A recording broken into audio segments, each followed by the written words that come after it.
நண்பர்கள் அனைவருக்கும் வணக்கம். மற்றொரு நல்ல பதிவின் மூலிமா உங்களை சந்திக்கிறதுல மிக்க மகிழ்ச்சி. பாசனத்திற்காக காவேரியில் தண்ணி திறந்துட்டாங்க. அதனால் நம்ம ஊர் வாய்க்கால்லையும் தண்ணி வர ஆரம்பிச்சிருச்சு.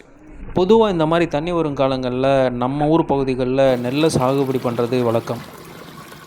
நீங்கள் பார்த்துட்ருக்கிறது நெல் சாகுபடியோட முதல் பகுதி, அதாவது நாற்று விடுதல். இதையெல்லாம் ரசிச்சுக்கிட்டு நம்ம வாய்க்காலோட பக்கவாட்டில் பார்க்கும்போது அங்கே பனை மரம் ரொம்ப கம்பீரமாக வளர்ந்துருந்தது.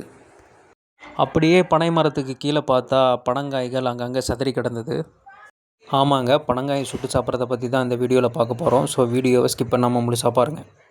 அங்கேருந்து சில பனை ஓலை மற்றும் பனங்காய்களை பொறுக்கிட்டு வந்து தீ மூட்டுற வேலையை எங்கள் அப்பா பார்த்துட்டு இருந்தார்.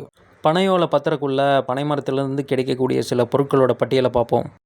நொங்கு, கருப்பட்டி, வெல்லம், பனங்கிழங்கு, பனங்கற்கண்டு, பனங்கொட்டை, பனை ஓலை, பதநீர், கல், பனங்கை, சீம்பு. இந்த பட்டியலில் நான் ஏதாவது விட்டுருந்தா மறக்காமல் கமெண்ட்டில் சொல்லுங்கள். பனை ஓலை பற்றினதுக்கப்புறம் பனங்காய்கள் அதுக்குள்ளே போட்டு நல்லா சுடணும். இந்த மாதிரி சின்ன சின்ன சந்தோஷங்கள் நம்ம வாழ்க்கையில் அப்பப்போ வந்து போனால் நம்ம வாழும் இயந்திர வாழ்க்கையிலேருந்து நமக்கு கொஞ்சம் ஓய்வு கிடைக்கும்.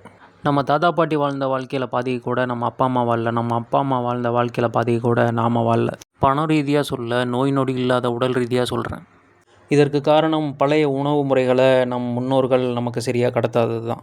உடல் மேல் அக்கறை இல்லாத உழைப்பு உபயோகமற்றதுனும், உடல் என்னும் சுவர் இல்லாமல் வாழ்க்கை என்னும் சித்திரம் வரைய முடியாதுன்னு உங்கள் குழந்தைகளுக்கு சொல்லிக் கொடுங்க.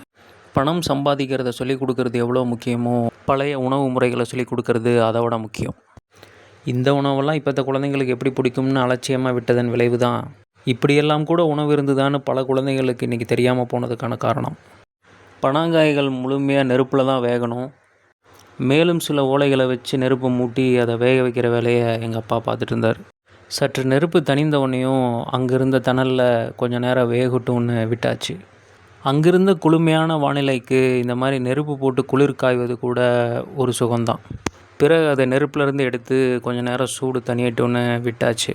வெளியே பார்த்தா தீஞ்சு போன மாதிரி தான் தெரியும். ஆனால் இந்தளவுக்கு விட்டால் தான் உள்ளே இருக்கிற ஊன் நல்லா வேகும்.